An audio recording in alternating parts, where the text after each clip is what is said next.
We're very fortunate to have HECTOR Valenzuela here to talk with us.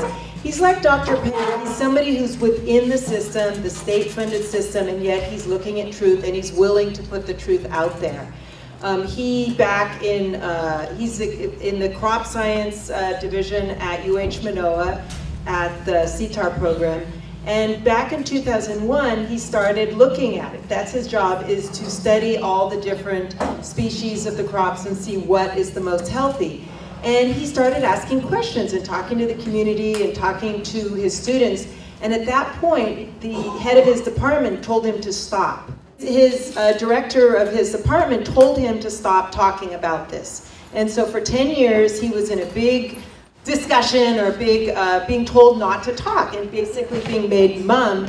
And then finally he did move to another department and things are better, and he did file an academic freedom case and that didn't go through, but at least now he's in a better department and he's got the new dean of CTAHR is for academic freedom. And that's just so important, because if the only people speaking the truth are the activists and all the, the Department of Health, all the universities are told to not tell the people the truth, then it's going to be really a big problem. So we're very fortunate to have him. So please, Hector, come and speak to us.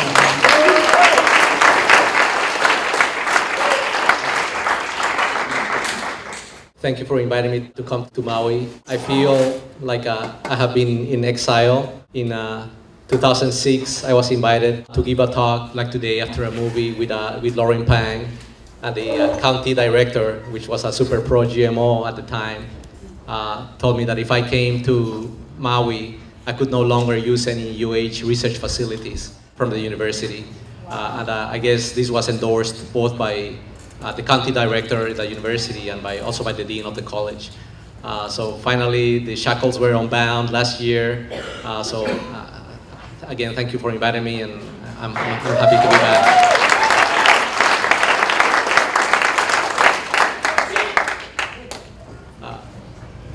I feel like we have been on a roller coaster this year.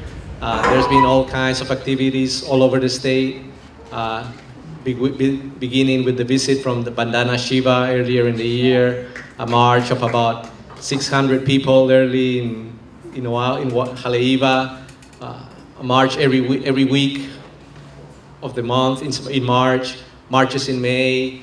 The activity continued all over, a couple of bills. Big Island and Kauai, and again we ended up with this another march of over 1,000 people in Haleiwa. So there's just a great level of awareness. Everybody that I run into, people that come at home and fix my refrigerator or do some fixing around, they say, "Oh, GMOs," and so the level of awareness seems to be increasing. For some, maybe just the word of the concept. But as we reach out into the community, we can ourselves continue to reach out to different aspects, to different sectors of the community. Just very quickly, two words that I want to leave behind in terms of our future work. One is preemption at the state level. That means bills that will try to be passed to limit counties from doing their own regulations. Second, TPP, and you can Google this. And this is harmonization of international rules or regulations, so that even countries, counties, or communities cannot pass regulations to say what happens. So TPP, Trans-Pacific Partnership. I have a little of an ambitious presentation. I want to cover environmental impacts, but as well as give you my perspective in terms of what I consider to be some of the risks of crop biotechnology. But basically, there's a lot of discussion about feeding the world and how are we going to do this with climate change and so on.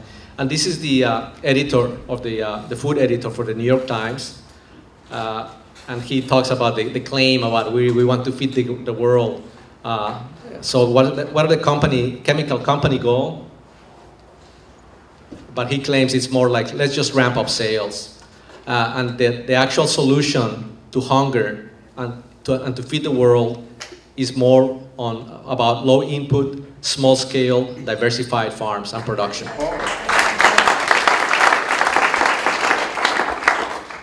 We know that our food system is broken and that 3 out of 4 deaths or so in the United States are related to a poor diet. And this is food that is highly subsidized and also highly processed and manipulated by about 4 or 5 global companies that are distributing this food. So there are several claims that are made by industry with respect to GMOs. And once you start looking under the hood, you start finding out that a lot of those are unfounded. So with respect to adoption by farmers, that the claims that GM technology adoption rates are explained because it is meeting farmers' needs may be unfounded and may be instead explained by the technological packages that are peddled by the chemical seed suppliers and by the university extension services. Just as an addition to the movie that we just saw, a little background about the Kauai situation in Kauai in terms of GMO plantings. So this gives you an idea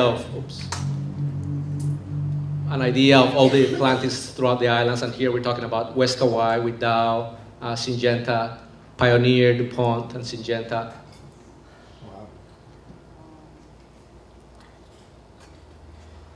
Here you have the area grown by DuPont Pioneer, and this is the Waimea River, and this is the Waimea community. So this gives you an idea, and here you can see the direction of the wind. So just going all towards the community. And of course this is upslope, and all of this is going towards the ocean. So you know the direction when you have a heavy rain, when there's runoff, erosion, you know in what direction everything is going. And the liquid, when it leaches into the soil, also tends to go down following gravity. So this is looking from Mauka to Makai. Again, this is the production fields that we just observed. And recently they've been planting a lot more because of the concerns of the dust. Traditionally, most of this is fallow, and about 5 to 10% is actually under production, and most of the land, most of the year, is just red soil. So whenever there's wind, rain, everything can just wash, exposed for erosion.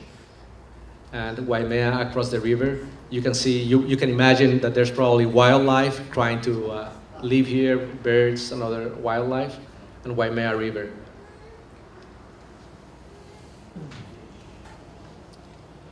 You can also see that a lot of the production fields are just next door from the ocean. Again, this receives high levels of pesticide applications, multiple applications, because they're basically trying to grow under sterile conditions. They don't want any contamination from any insects, weeds, arthropods, diseases, so there's heavy chemical spraying.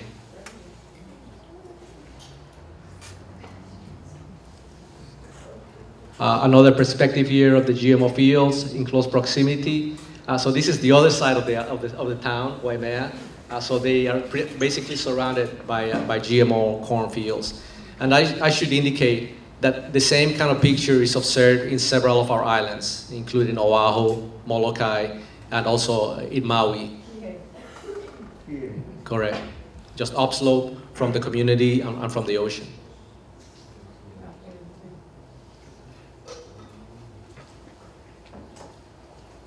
Another view of the GMO fields and the different companies. Here you can see after a few days of rainfall of the pollution in the ocean. These are the GMO fields. And if you've been around agricultural settings in Hawaii, you know that this is kind of like a common view. A drum hanging out and all the drip line just by the sand. This is all sand in the beach. I bring up the papaya, the GMO papaya, which was released by UH in 1998. And I do so because it was purposely designed by the industry to use it as the poster child.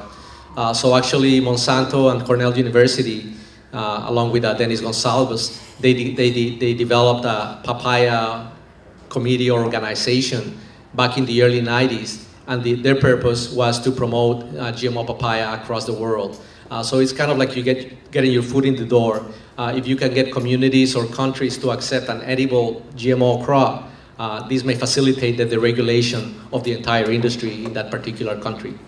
And Hawaii was used as an example. We were used the pilot project where we did it, and then we can distribute all over the world. You could see commercials in National Geographic, all over, saying we did it with papaya. It's a great example. But I have challenged the concept that it was a success. So I got statistics the year before the release and the year 10 years later after the release. And what we saw was a 50% reduction in the value of the industry, over 70% decline in the value of exports, Japan and Europe, a 50% reduction in the value of the crop. That means that it was an inferior product in the eyes of the consumer. And about 40% of the farmers went out of business. And I don't know how much money we have spent at UH in terms of research, federal research funding and other funding. And there's also an opportunity cost. We did research with 12 to 15 GM crops, and the only thing that we have to show for is GMO papaya. So could we have used those monies in other way, such as to show farmers how to grow tomatoes, how to grow lettuce more effectively, not to mention without the use of chemicals. In addition to that, we have been unable to contain the crop that we released to the industry. So we have had several instances of contamination, which is breaking a primary law of the farming, that you take care of your farm and don't bother your neighbor with cows or with pollution. So these are instances of contamination in Japan, in 2002, Germany, 2004 in Hawaii, in most of the counties, and several instances in Thailand. So far, the UH and those that promote GMO papaya are saying that there's no health problems with papaya, but there have been no studies on the population to actually determine it. So when you make a claim of safety without there being studies about it, in science we can call it assumption-based reasoning. And that means that it's just an opinion. An opinion is based not on any data, but that is just your, well, I think there's no health effects from GMOs. Well, where's the data? Well, there's no data, so it's just an assumption-based reasoning or an opinion. There's recently been a couple of reviews that were just published about the unknown effects of double-stranded RNA technology. When we released the GMO papaya, we did not understand the mechanism of action. We knew that it was working, but we did not understand why. Now that we're developing more crops with this type of technology, this review paper that was just published is highlighting the potential risks to health and the environment. So unknown effects of the sRNA technology. This includes gene silencing and secondary metabolites. Furthermore, late last year, a publication came from Europe, from 2 regulators in Europe, and they reported in this publication that many of the commercialized GM varieties that had been released to date had a hidden gene segment as part of the cassette that was inserted on these crops. We were not aware that it was there. This was not reported to regulators, and we have not conducted health assessments.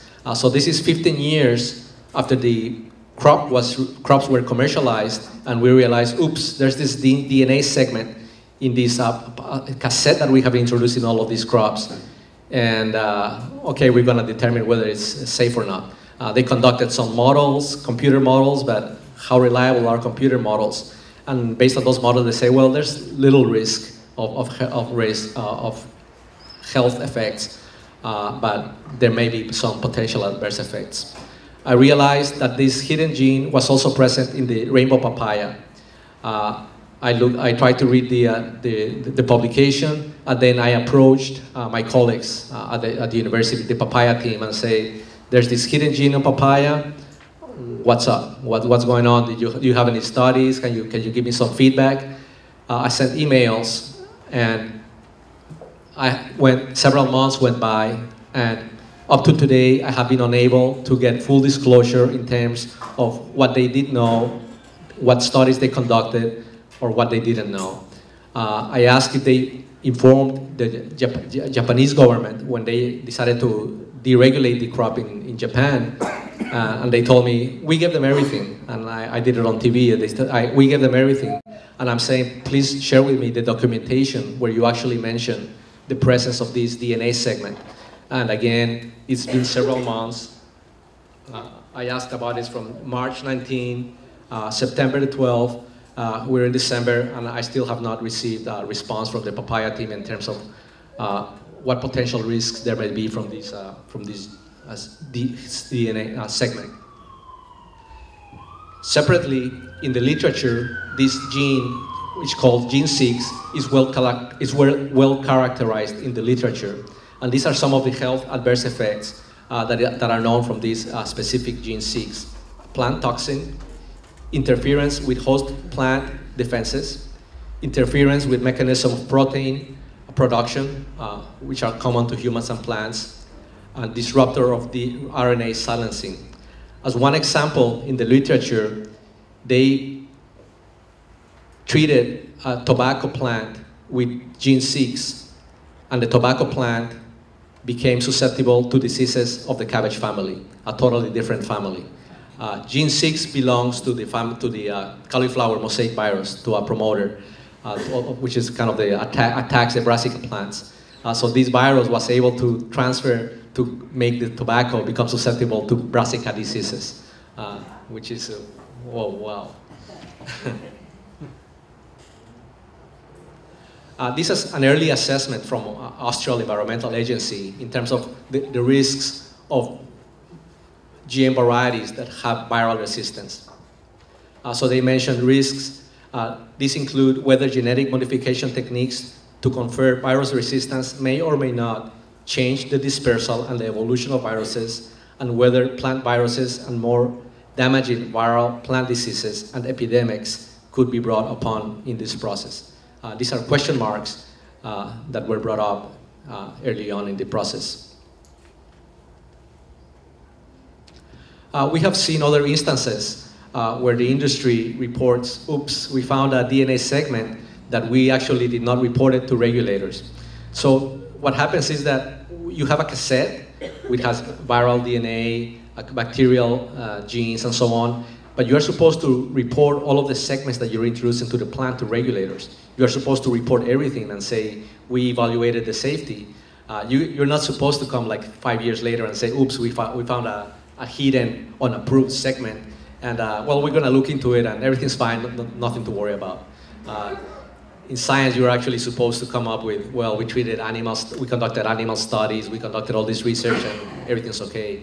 Again, when they tell us it's safe, we go back to assumption-based reasoning, or their opinion. So this report from England, the function of this unintended DNA is unknown, it's untested, and it's unapproved. Of course, Monsanto came, we evaluated the safety, everything's fine, and the regulators just rubber stamped it.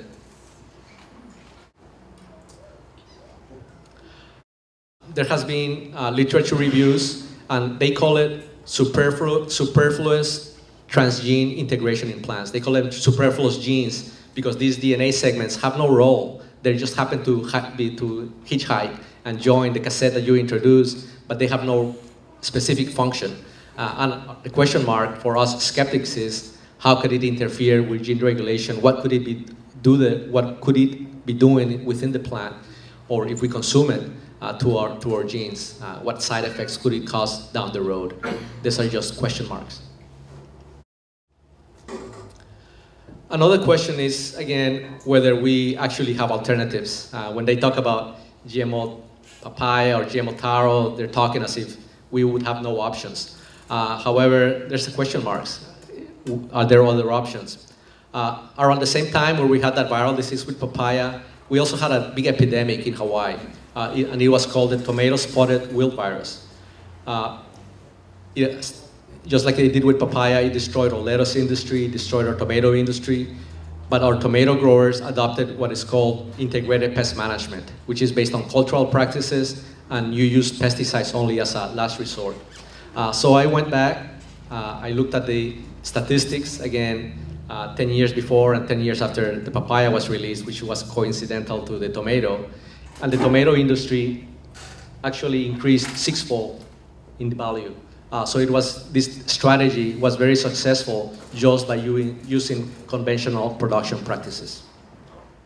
Another review came earlier this year, and this review compared farming systems that grow genetically modified crops in the Midwest United States, GM soybean, GM corn, and it compared similar agricultural systems in Western Europe. Everything is about the same, the climate, the economics, the socioeconomic conditions, except that in Europe they did not adopt GMOs. They continue to grow conventional non-GMO varieties.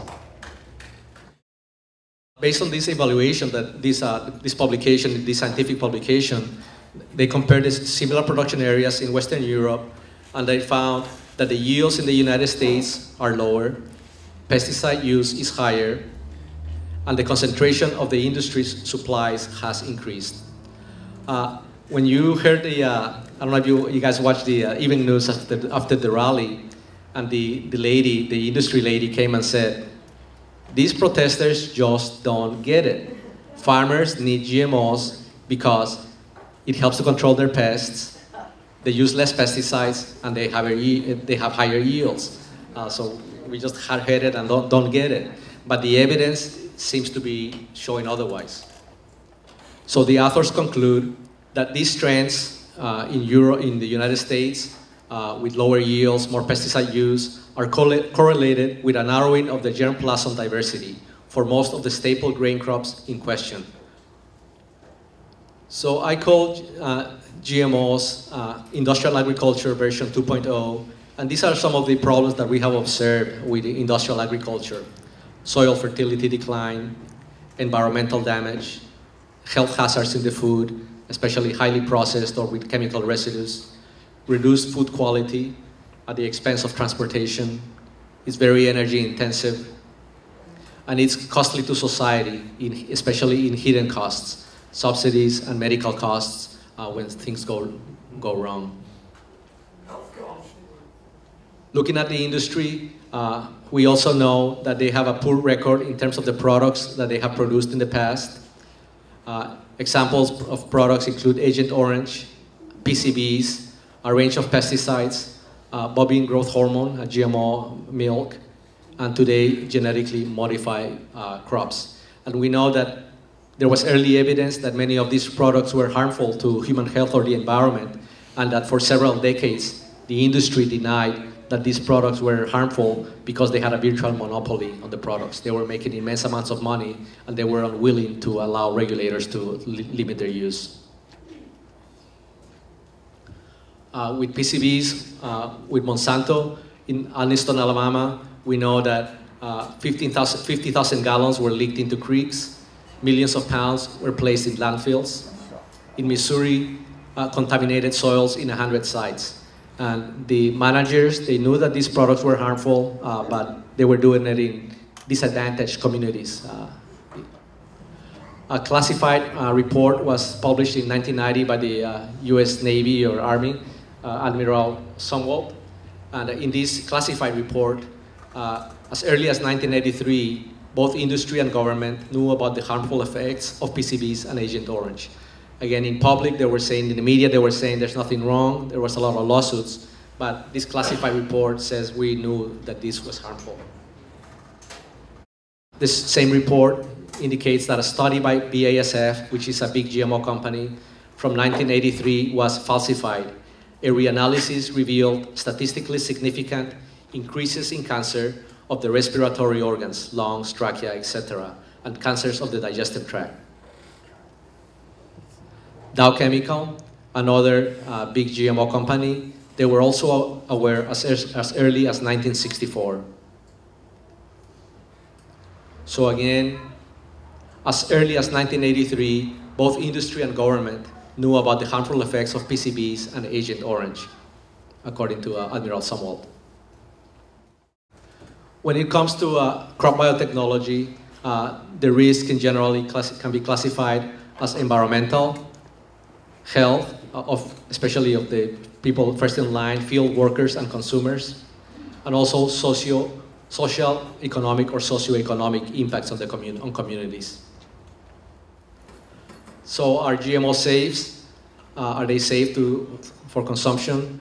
And for us to determine this, we need a post-market assessment. It is difficult or impossible to document post-marketing impacts if there is no labeling. Without labeling, it's impossible for us to trace the source of what we have been consuming, so there is no traceability. And if the food is labeled, there would be liability. So perhaps that's the reason why there's such a resistance to labeling GM crops.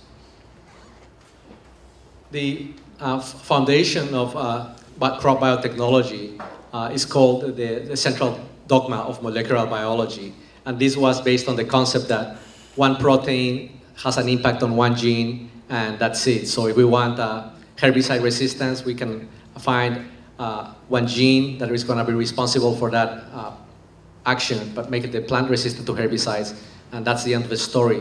We're learning now that genes have multiple functions. They don't only act on one protein, but it have multiple effects on the production of other proteins as well. So it can interact with other genes in ways that we don't understand. So secondary metabolites may be produced, other side effects that we may not be able to tell until many years down the road.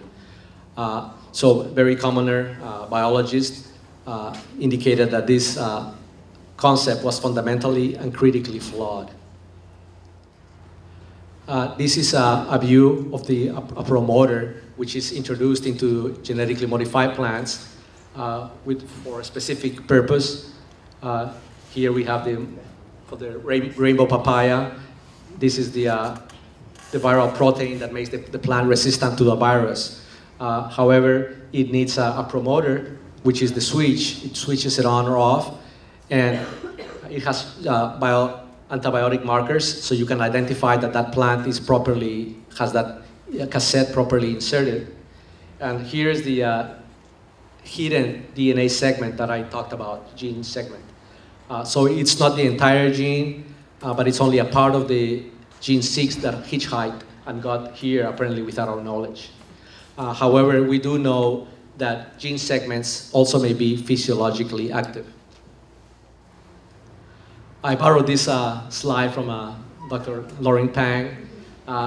So if everything works fine, you insert the cassette into the target plant, and everything is fine and dandy. It does what it's supposed to do, and there's nothing to worry about. But as Dr. Pang indicates, that's not how life works. Eventually, you harvest the crop. There's root exudates that go into the soil. You consume that crop. So this DNA starts breaking apart. Even when the plant is alive, this DNA may start breaking apart, rearrangements, interacting with other genes. So there's many question marks in terms of if it starts interacting with other genes, what can it happen in terms of the physiology of the plant? Are there going to be new metabolites or other physiological functions that are disrupted?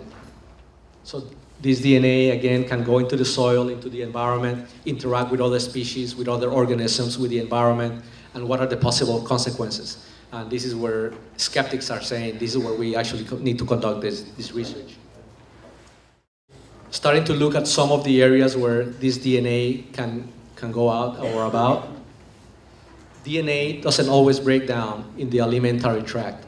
And again, some of these things, we're starting to get hard data showing some of the potential risk of some of the adverse effects. And these are things that the industry would deny. So at first, on the first few years, they said the DNA it will break down in the digestive tract. So we don't have to worry about the DNA going into our circulatory system or into our bodies or interacting in some way, because the digestive tract is going to destroy this DNA. But we are finding otherwise. I have found at least 23 different citations showing that the DNA sometimes go past the alimentary tract. In this third example, we found Bt toxin in maternal and fetal blood samples, as well as chemical residues inside in the fetus. This is a somewhat earlier study conducted a few years ago, so we know for a while that it was shown that DNA is also well protected in dead cells in the soil, and that this DNA still has transforming activity. We're going to talk later about the DNA interacted with other organisms and perhaps starting to share genetic information to create a different organism. This is another trait that was brought up by the Austria's environmental agency, genetic instability in trees.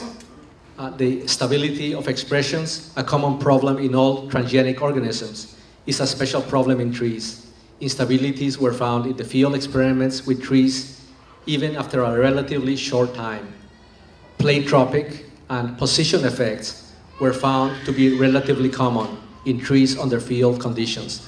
And pleiotropy means, again, that one gene may have multiple actions on different genes, not just on that specific protein that we were interested in.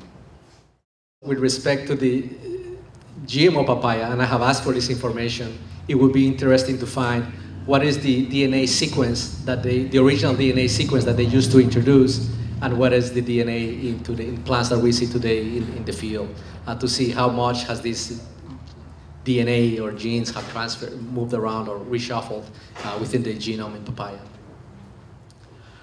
There's a lot of new research coming up. I talked earlier about double-stranded RNA, and miRNA is another type of double-stranded RNA, and they're starting to develop new genetically modified crops with these type of technologies. And here, the study from China found miRNA found in the circulatory system and organs of mammals. The study from these Chinese researchers found that it can be transmitted through food to humans, can alter the gene expression of target crops kingdom species, and it can regulate the expression of target genes in humans. So they had this miRNA in rapeseed, and they fed it to animals, and this gene structure was able to become incorporated into the tissues of the rodents, and to have these secondary physiological effects. Again, they found that dysregulation of mRNA in the past, in other studies, has been linked to cancer and diseases. And these are the citations from the researchers. Again, other reviews have come up warning about the potential risks of new GM technology that is coming up using this type of double-stranded RNA technology.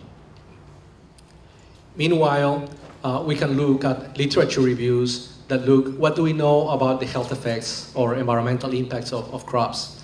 And the literature reviews have indicated how little we actually have looked into these issues. So the health safety of GM foods remains very limited, according to this review, which was conducted about 12 years or so after GM crops were commercialized.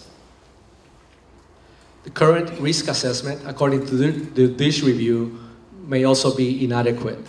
So this was a review of regulations in Europe, and they found that the European review process focuses almost exclusively on the isolated bacteria produced novel proteins with little consideration of the whole plant. So they want to find out, is BT, for example, dangerous to human health? So they get this BT from bacteria, from genetically modified bacteria, to isolate this BT product. They don't test the actual BT produced by the plants. So they conduct all these animal studies from an isolated BT that is not coming from the organism that we actually care about. So from my perspective, it's like they're looking almost at the wrong place. And Dr. Loring Pang also brings up the issue of conflict of interest, and correctly so. This is another literature review from Europe, and they found, looking at all the studies that have been conducted, that most of the results showing no health effects had been conducted in association with the biotech industry. We have seen this trend with pretty much all of the toxics or products that we have looked into in terms of studies, such as atrazine and other chemicals, that industry studies are likely to show no adverse effects, and independent studies are more likely to do so. Here's just one example out of bisphenol A, which is a chemical found in the past in many of the plastics. And this literature review finds that no single industry-funded study has ever found adverse consequences linked to bisphenol A exposure. However, 90% out of over 100 studies of non-industry funded studies show significant adverse consequences of bisphenol A exposure. Even though the literature shows that there have been just a handful of studies looking at health effects of these products, of GM crops, the product defense specialists, whether from industry or from academia, continue to indicate there's nothing to worry about. We have consumed over 3 billion servings and nobody has even sneezed. Again, when you ask where's the data, it comes back to it was just an opinion, assumption-based reasoning. So here, this statement from a pro-GMO person: there is no credible food safety or environmental safety problem with transgenic crops. From Harold Kreiser, which was the county extension director here in Maui for several years. And I guess he just retired a couple of years ago. These are some of the health adverse effects that the literature has found from genetically modified crops based on animal studies. This is not comprehensive. These are just some of the studies that I have been able to run into. We have starting to learn a lot more, this was mentioned earlier, about the adverse effects of some of the pesticides that are used for GM crops. This is an integral part of GM crop production for herbicide-resistant crops.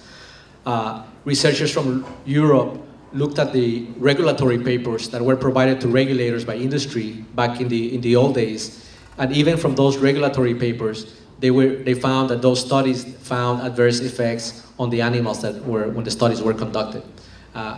In addition to that, there's been a plethora of new studies conducted over the past 10 to 15 years, which are showing that even what they call benign pesticides like Roundup appear to have a lot of health adverse effects. And these are just some of the effects that are shown from the literature, including birth defects, death of the fetus and embryonic deaths, lung, kidney, heart, and skeletal malformations, endocrine disruption or disruption of the hormonal system, DNA damage or genotoxicity, which may lead to cancer, the nervous system, neurotoxins, and carcinogenic effects. Seralini conducted a review of 19 papers on Monsanto 810 product, and part of these studies came after the courts in Germany forced Monsanto to disclose to provide the data, the original data. And the review of 19 mammal studies, including industry studies, found a liver and kidney signs of toxicity, which is kind of like the first line of defense for the body. The signs observed could spell the onset of chronic diseases, according to the Seralini team. Over the past 10 to 15 years, a lot of studies have been conducted also in South America. Researchers there have been able to conduct epidemiological studies in the communities that are exposed to the pesticides that are used to grow genetically modified crops.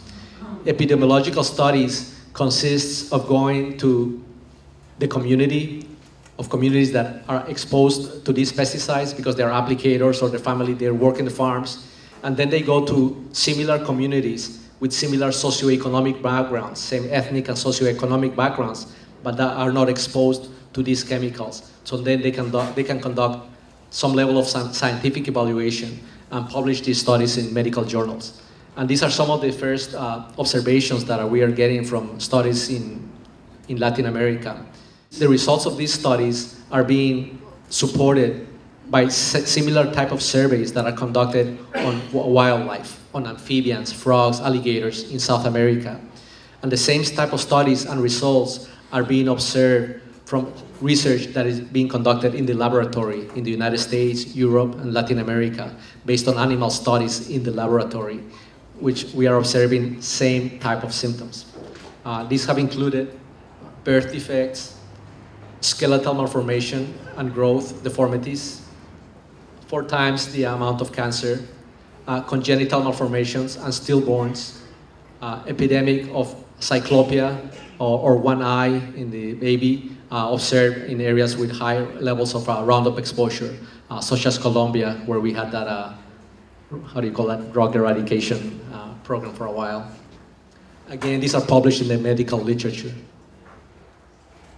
And this is the famous Seralini study, which was recently retracted by the journal.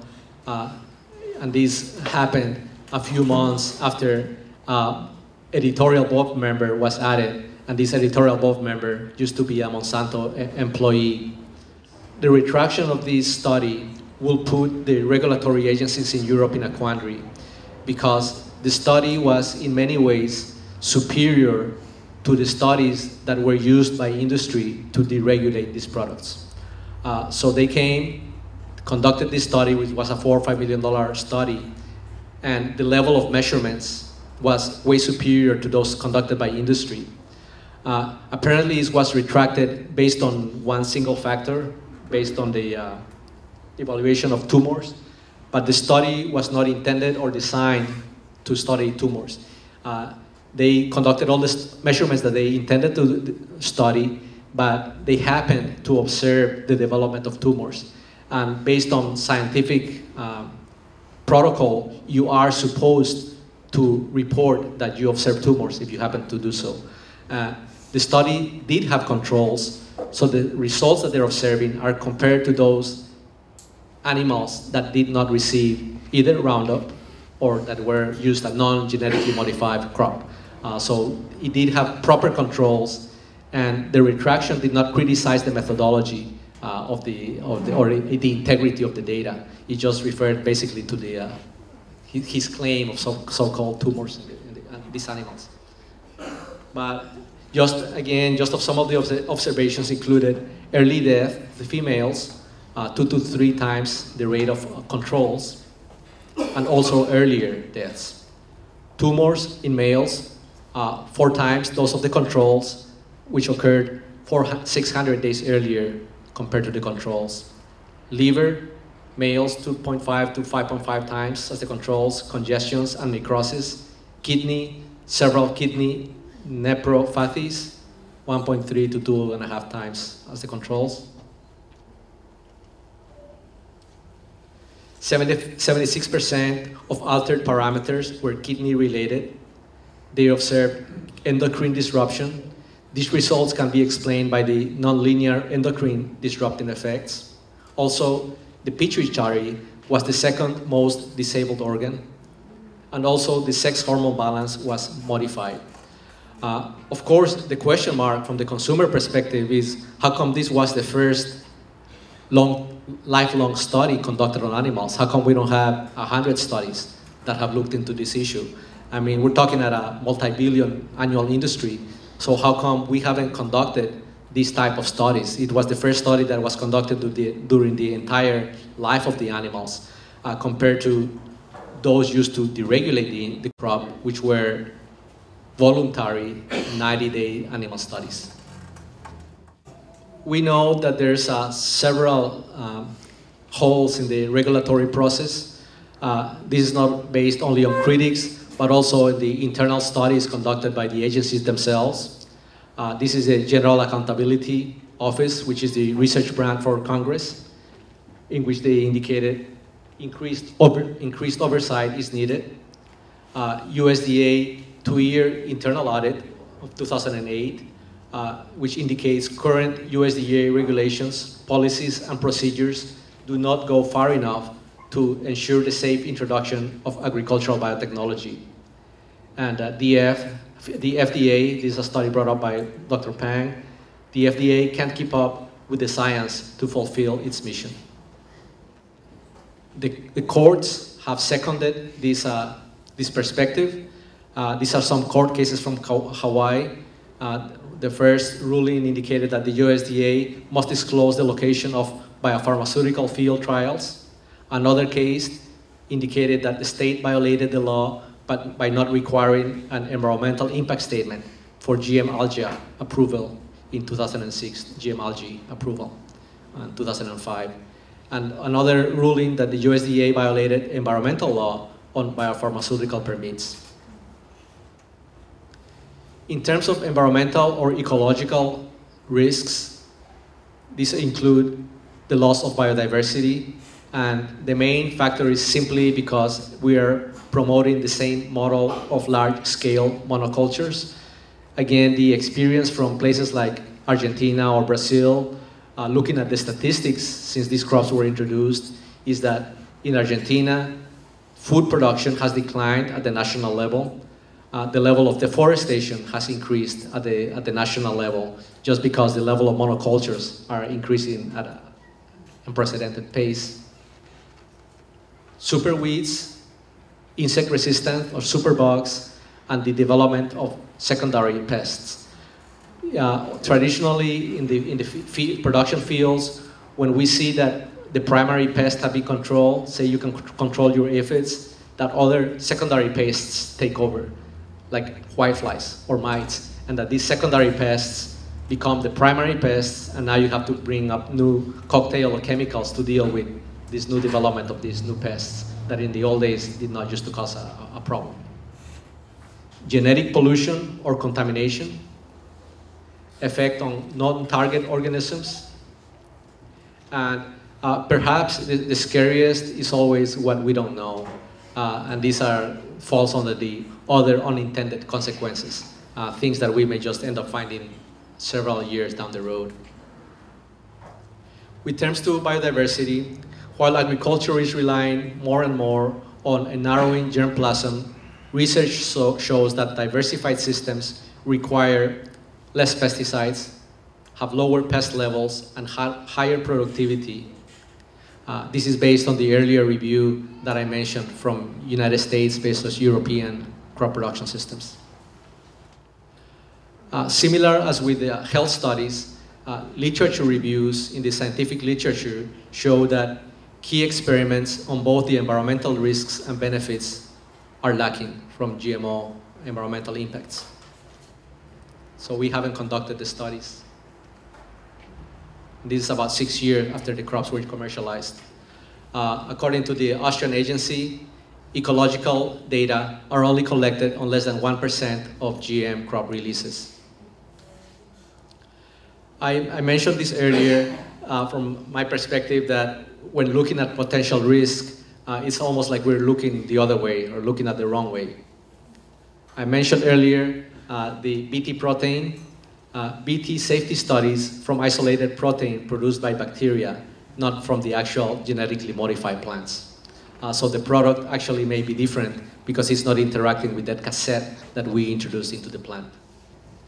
When we have studied Roundup, at the potential adverse effects of Roundup, we have looked only at the active ingredient of Roundup. However, farmers don't apply only the ingredient, they apply it with adjuvants or stickers. And the adjuvant is the chemical that makes the Roundup stick to the leaves or to actually penetrate the tissues of the plant. Studies have been conducted that show that Roundup in itself has not been as damaging, but that the adjuvants, and there's several adjuvants, the adjuvants increase the toxicity impact of Roundup. Another angle, and Dr. Pang also has brought this up, is that we have studied chemicals individually. And we have studied the ingredients like BT product individually. We haven't considered its interaction with other chemicals or with other genetic material. In Kauai, we're learning that they're using about 22 restricted use pesticides, but overall they're using about 100 different pesticide formulations. So how do these chemicals interact with each other, and will they potentiate each other to increase the toxicity, either environmental impacts or adverse effects? With BT products, initially we inserted one BT toxin into the plant, and it would kill the pests. A few years later, the pests would no longer be able to be killed, so they started stacking. So today we have GM varieties that have about 5, 6 or more BT toxins, one on top of the other, and they're all inserted on the plant. But we have not conducted safety studies on all of these cocktail of BT toxins in the plant. We deregulated the first one, and since then we have said, well, it's all safe, that there's nothing to worry about. Another angle that we have taken is to simply deregulate the crop. And this is what we did back in the 80s and 90s by saying these two crops are what is called substantially equivalent based on some rough measurements of vitamin A, vitamin C, some chemical constituents. Declare them substantially equivalent, so there's no need to regulate this crop. And another technique that has been used is to cut regulatory budgets. So we cannot look into it. And this is just to give a little historical background in terms of how we ended up with a low regulatory overview of GMOs. Here's an example, and the investigative article in the New York Times describes a pattern of fraudulent laboratory testing and of corporations hiding information about the harmful effects of pharmaceutical drugs and plant pesticides during the 1970s. Despite of this, presidential candidate Ronald Reagan was campaigning with a promise to further deregulate the industries. This included a proposed 43% reduction in the EPA funds for research and development, and a parallel increase in Interior and Agriculture Department programs designed to speed the development of natural resources. So when looking at potential risks, we have to realize that pesticides and genetically modified crops are part of the same package. So they are produced with the intention that you have to use pesticides as part of the package.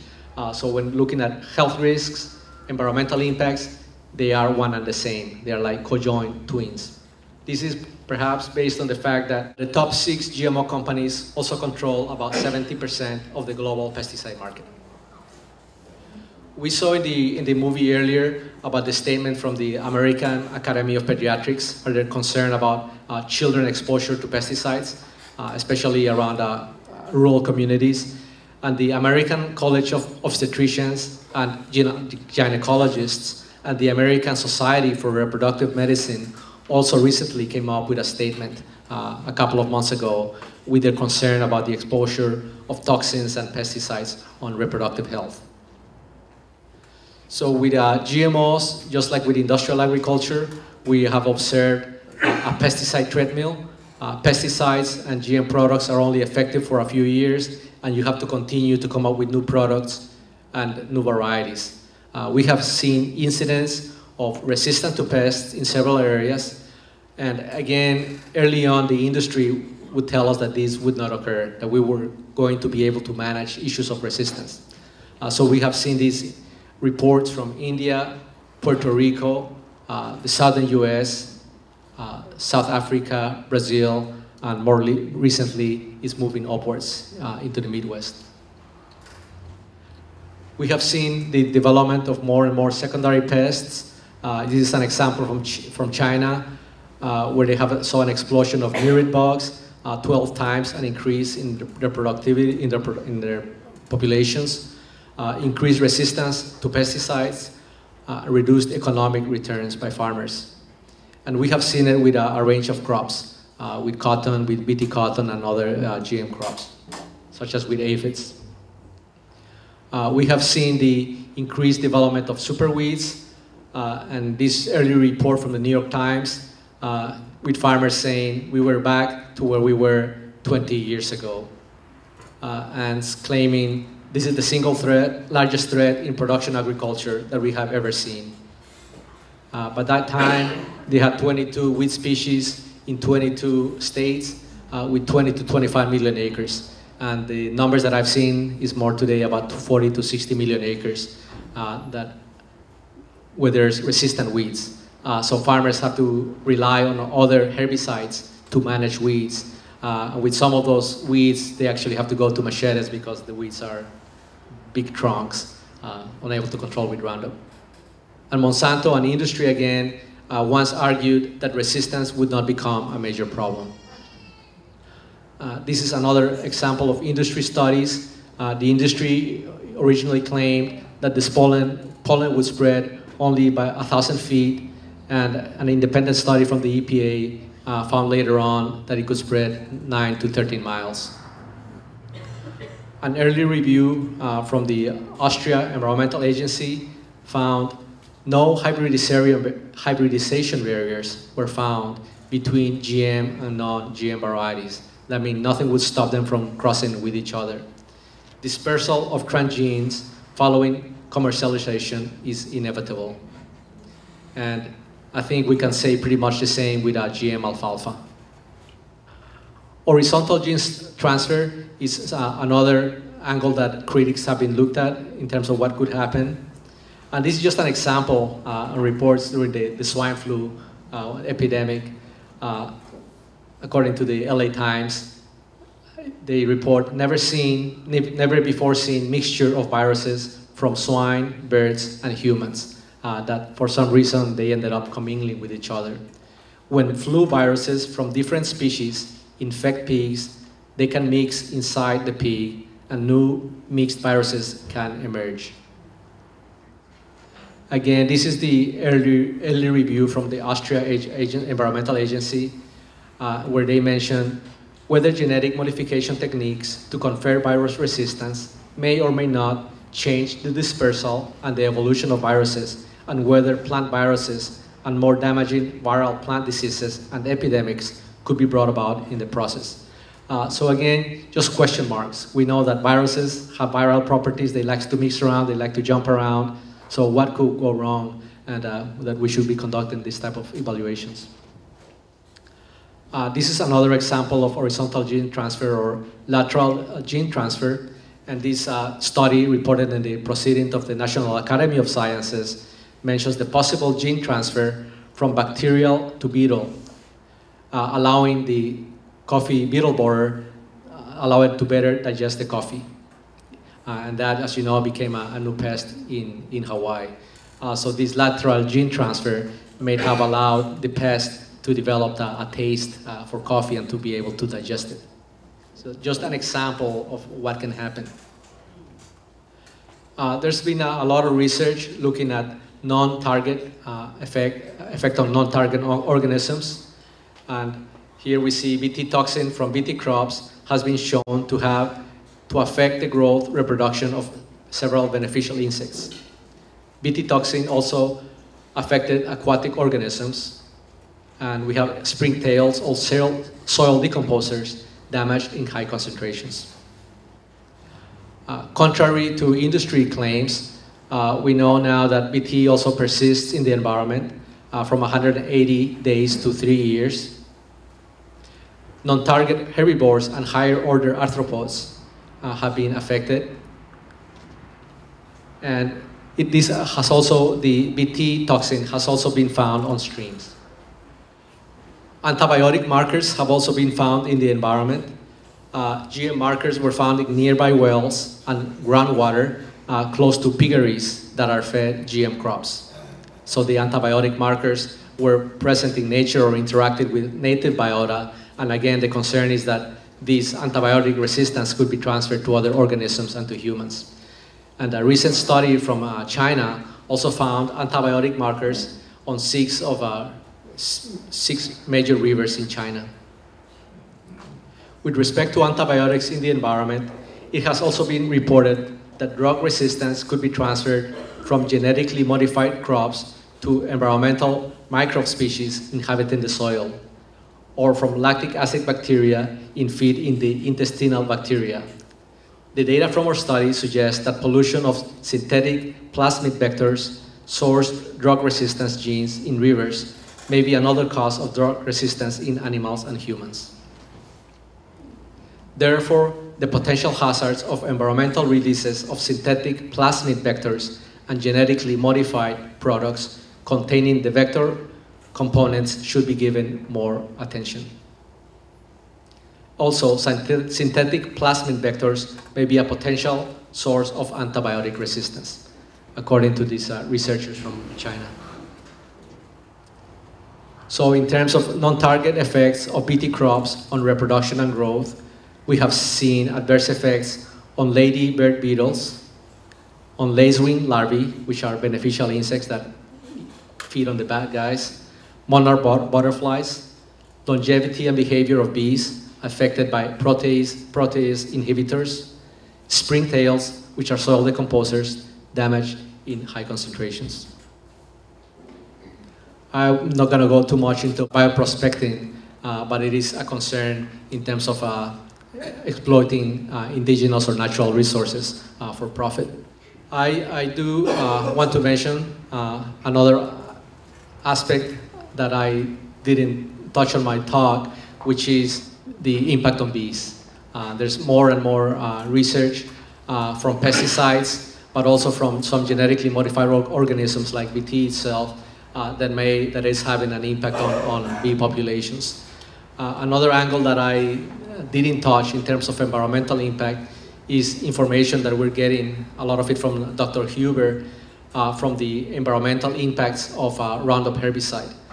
So not just the adverse effects on human health, but we know that it is interacting with microbial activity in the soil. So it is a chelator. It interferes with the activity of microorganisms that allow plants to uptake micronutrients. So when the plants cannot uptake micronutrients like manganese, the plants become susceptible to diseases, and this is what actually kills the plants. We're observing more and more outbreaks of epidemics of diseases in places where Roundup has been applied. Roundup behaves a little bit like phosphorus, and it sticks to the soil real hard. And Hawaii soils are unique in the world because of its extremely high fixation rates. So for example, in places like, in other parts of the world, in the tropics, we would recommend you need to apply 100, 150 pounds per acre of phosphorus. In some places like Hawaii, we need to recommend 400, 500 pounds per acre of phosphorus, just because it fixes itself so tight to the soil. This means that Roundup also will fix itself real tightly to the soil. This means that, say you apply Roundup today, that Roundup may be released from the soil. It could be next week, 6 months, but because it fixes so tightly that it could also be 10, 20, or 30 years down the road. So if you're applying Roundup in your fields today, many years down the road, you could have a disease epidemic on your tomatoes and you don't know where it's coming from. Because we have historically been using Roundup for so many years, a lot of the diseases that we are observing today, I grow my tomatoes and I get all these diseases, I grow cucumbers and I get all diseases.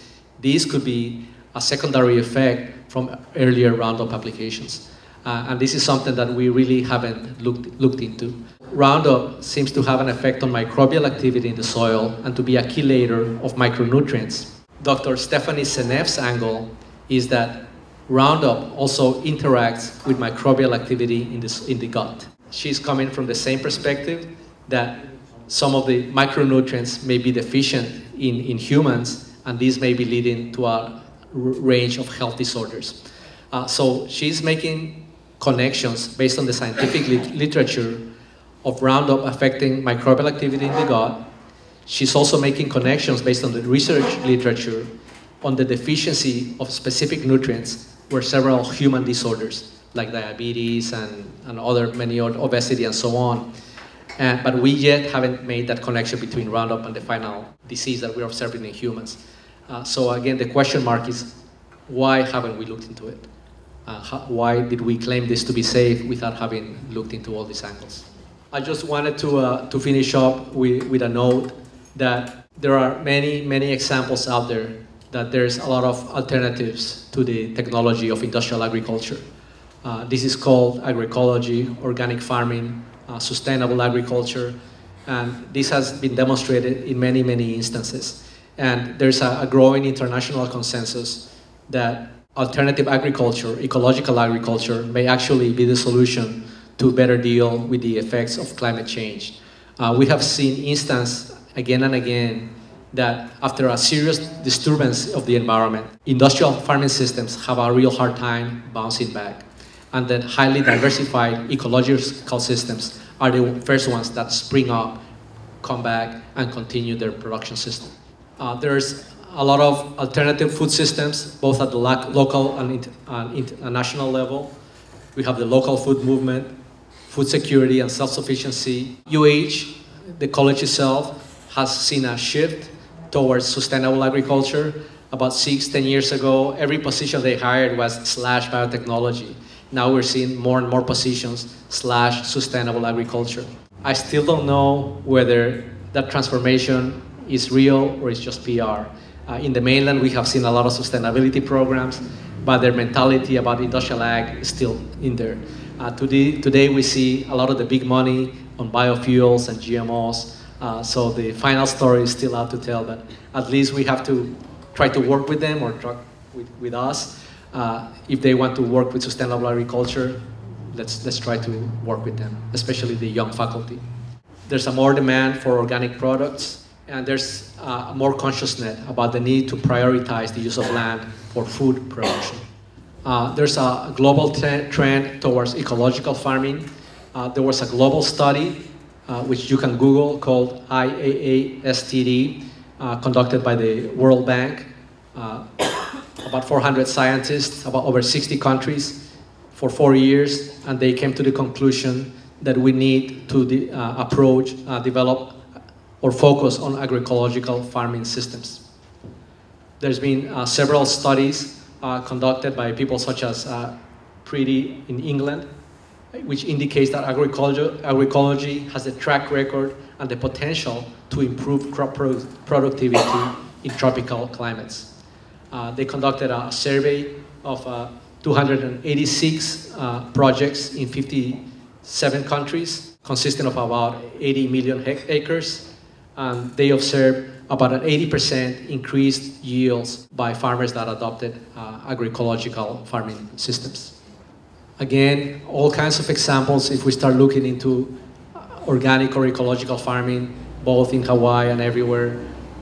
Small farming in Hawaii. We have some of the best farmers in the world, both conventional and organic, and all we have to do is how to promote them to develop, to follow more healthier production systems.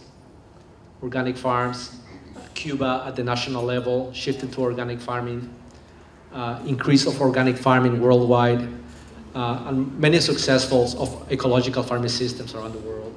And these are built based on common concepts, which include building the health, taking care of the soil, promoting vegetational diversity, germplasm selection, promote microbial populations, enhancing the natural pest resistance in plants. This is called systemic acquired resistance, and the development of biostimulants or growth promoters to make the plants be able to grow better and faster. Examples from organic projects at the university level: organic farms in Maui, organic farming in Kona, building the soil, organic papaya in Molokai, Kauai, with the food forest, and organic farms in Oahu. So there's a lot of information out there. A lot of the knowledge is based on the hands of indigenous populations. So it's a matter of developing both the knowledge and the infrastructure to allow the success for small-scale farming. So, thank you all. Thank you, Hector. You're one of my heroes, that you have stood up at the University of Hawaii against adversity and have spoken your truth. And if you ever have any more problems, let us know and we'll stand with you. We're going to open up for some question and answer. I've heard that there's a lot of countries that have decided not to have any more GMO activity, no more Monsanto. Can you tell us about that? There's a lot of debate international. There's a global movement of communities saying we do not want GMOs. WikiLeaks has released internal documents showing how far the State Department has gone to twist arms around the world to try to promote genetically modified crops. They have done it even in Europe, where they've said if they don't go along with our policies, we're gonna make them suffer. And when you say that in internal documents, this is talking about increasing the cost of food and limiting the access of food to people that have the least access to it, the poor people. So it's not a very good. There's a lot of global resistance, but again, the US has such a big economic stronghold when you have loans and and so on, and a lot of the countries are dependent on them, that it becomes very difficult to say no. And the level of propaganda from the Bill Gates Foundation and from industry, it's so strong that it's easy to convince local academics. A lot of the academics from Latin America, from Africa, they are US trained, and they're like myself. We went to land-grant universities when we were taught that the use of pesticides is the way to go, that the use of fertilizers is the way to go, and we call it, with vegetable crops, we call it forcing. That means that even though it's difficult to grow, you can do it because you have all the tools. You can make plants grow with enough fertilizer, with enough chemicals. But of course, that's a short term. It doesn't look at the long range. I was just wondering, there's a lot of science on both sides. What is it going to take for scientists to agree on what's true? I mean, it doesn't seem like science is really showing the real truth. Right. That's a claim that you hear a lot, and I think the keyword, if Dr. Pang is still around, is the issue of conflict of interest. So you have to look at the independence of researchers, and the classic example is what we observed with tobacco, with big tobacco. Basically, we had pretty good, solid evidence that tobacco was harmful to human health. And the strategy of the industry was to spend enormous amounts of monies, $50, $100 million, to fund researchers all over the United States to look at other possible causes that could be causing the same types of symptoms. So basically what you're causing is creating uncertainty. When you look at it from the scientific perspective, if you look at it impartially, you will just get rid of those research funding that was funded under the table. Because of internal documents that have come out and because of court documents that have disclosed these strategies, today we know that a lot of these professors at the time were funded secretly, and that these professors were part of scientific panels, part of the United Nations, the World Health Organizations, and they failed to disclose that they were funded by the tobacco industry. We again have seen the same pattern with all kinds of asbestos, with all kinds of industries, and the latest one is with atrazine. We also seen it with the climate change issues. We've seen at internal documents where we clearly see how the industry is able to contract what are called third-party specialists. So these third-party specialists write letters to the editor, they write editorials, and they are not disclosing that they are actually given the party line of industry. When I see these studies showing harm, I think they're raising a serious red flag that may call for a moratorium, but we need to conduct a lot more studies, and the question mark is, how come we haven't conducted a lot more studies? What we're understanding now is that we have to determine safety on a case-by-case basis. That means that if we introduced a trait on variety A, we conduct safety studies. If we introduce the same trait on another variety, we have to conduct another safety study because it's a totally different genetic combination. For sure, we have not conducted safety studies on all of these combinations. Right now, it's on a voluntary basis. We're allowing industry to decide for themselves whether they see a need to conduct a safety study or not. If not, they just say, everything's fine, there's no need to worry about it. So in a typical GMO, how many base pairs are modified? Are we talking about a couple? Are we talking about hundreds? I have no idea. I'm not into the genetics aspect, I don't know. So then you'd mentioned something about the study related to whether or not digestion completely eradicated it. So is it the case that when cooking denatures the proteins in an organic substance, that basically the DNA is unzipped and the base is just there? If it's a processed product, it is denatured. However, if during the growth of the plant there's secondary metabolites that are produced, those metabolites may still be existing on their processed food. And so have studies been done to measure the compare, and if not, I guess they should be, to take a non-GMO plant and a GMO plant and process it as if it were going to be prepared either for human or for an animal consumption, and then chemically measure things like the metabolites or other byproducts of the alteration? I don't know if it's been done with processed food. I know it's been done with conventional, with produce or feed. One of the problems is that the plant has thousands of constituents, and we don't have the knowledge of all of those constituents. We understand perhaps 20 to 30%. There's a lot of volatiles, a lot of chemicals in the plant that we still have not characterized. So if there was a secondary metabolite that is created, how are we going to look for something that we don't know it's there? What chemical procedure are we going to use to look for something that we don't know is there? So those are all question marks. So the solution would be to conduct what is done with drugs, conduct an animal study, a feeding study, to determine if the animal is behaving. And if there's a side effect, then you start looking for the cause. How long will it take to bring back the soil into production? And that's one of the most frequent questions that we get. And the answer is, I don't know. We have the history of plantation agriculture. And from plantation agriculture, we never went back and conducted an assessment in terms of what was the overall impact on the community. I've seen a study, a referee study, that went back and looked at the health effects, cleaning up the soil, and they said if we had included the costs of fixing all these problems, plantation ag would not have been a profitable enterprise in the islands. And we know that it was a subsidized industry regardless. We do know that there's chemicals from the chemical industry, from the plantation industry, that are still here today. So if you go to Molokai and you're in the former pineapple fields, there's still chemicals out there from the plantation ag. The chemicals that we're growing today are not as persistent as the old ones we used to use, but there's also the possibility that these chemicals are breaking down, and the breakdown products may end up hanging out for longer than the chemical itself. So it's just a question mark.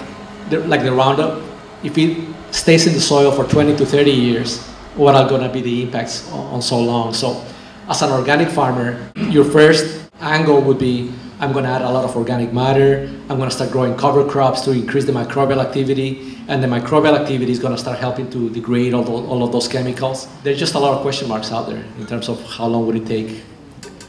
I noticed that so often in many of the presentations and the discussion is about pesticides. And is it equally herbicides? So pesticides and herbicides, and they're basically the same thing. Okay. So you have pesticides, is the whole range of chemicals that are killing organisms. You have insecticides for insects or arthropods, and herbicides for weeds. Right. So it's everything on the same. Okay, I didn't know if it was necessary when we're talking about we want a moratorium. Like I noticed a testimony that everyone was speaking about pesticides, and I'm thinking Monsanto's sitting there going, ha, Roundup is an herbicide, and they didn't talk about, and the law doesn't maybe necessarily specify herbicides, but those are equally toxic, and especially talking about Roundup, that's one of the big culprits, and yet, so I know just for the ease of just speaking quickly, you were saying herbicides, I mean pesticides, but I think we need to say pesticides and herbicides just to keep drilling that home, that it's all of them. Oh, thank you.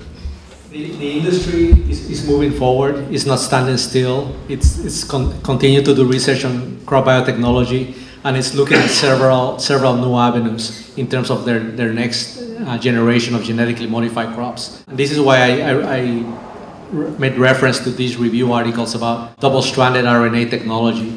Now that we know how it functions, now they're trying to manipulate it for the next generation of products.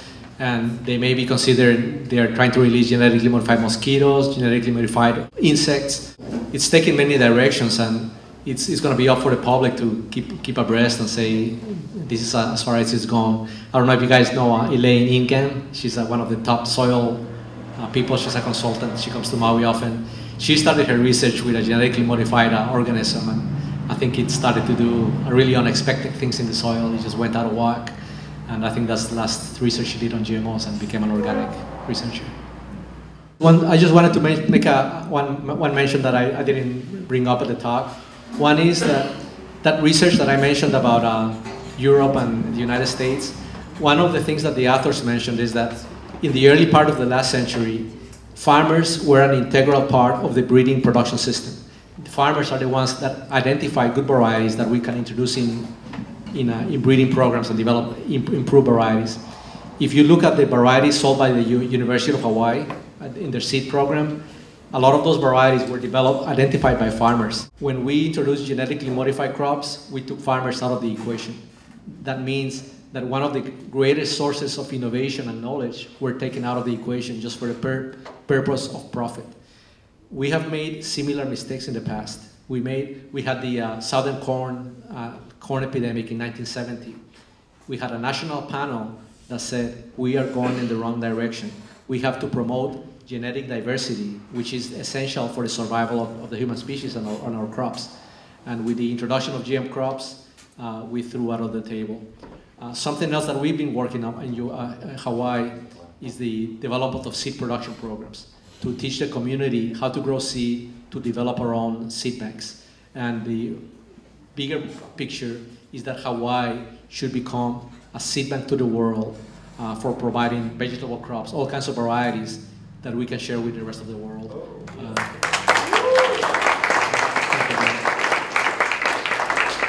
Let's hear for Hector.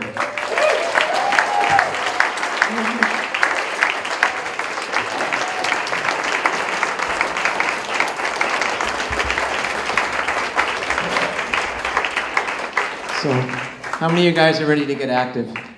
Are you ready to do something about this? So hold on just a minute, we have a few more things to say. I just came back from a meeting on Oahu. It followed the march on the north shore of Oahu, where over 1,000 people marched in pouring rain, in spite of all credentials to express their views. So the statewide meeting was all the main people on all the islands who've been working on GMO issues, all the senators and representatives and city council people and activists. It was a very inspiring thing of people coming together and making things happen. So there's good things coming our way to let you know that's happening. The Center of Food Safety has done some incredible work to craft a piece of legislation for Maui. We continue to work on that, and we hope that in mid-January we may be ready to launch an initiative which will require 8,500 qualified signatures to put this on the ballot. Can we do it?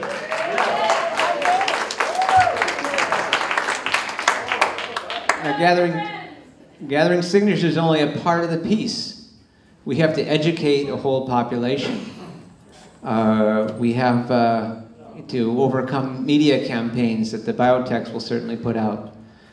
We have a lot of work to do to make this happen. This has never been done before in Maui County, where a citizens initiative has actually succeeded and come to fruition. Just so you'll know, there is no statewide initiative program. Our founding criminals made sure that the Hawaiians would not have a voice and have their own system statewide, but we do have a county-wide system. And it's time we activate that and use that. So please, one way of getting connected and all organizing is our website that Joe Marshall has worked so diligently and put his heart and soul into. And on that, there are 12 different interactive sectors where you can sign up for how you want to participate in ways where the members of those sectors can communicate with each other. So I ask each one of you to go to shakamovement.org and become a member, to learn the information that's on there. Hector's presentation and a PDF of this and the video will be up on the website hopefully in a few days to a week at the most. So that'll be available. Huh? So there is something like, it's called activation sheet, so you can actually put down where you want to, or how you want to contribute, you know? You'll feel it. You have your own skill, you have your own special, unique contribution to make. And yeah, we will reach out to you. There's going to be a general meeting about how we can be effective, and where we're really going to go into working in the subgroups and you know, get rolling on this in a big way. We're talking about a trip to Molokai.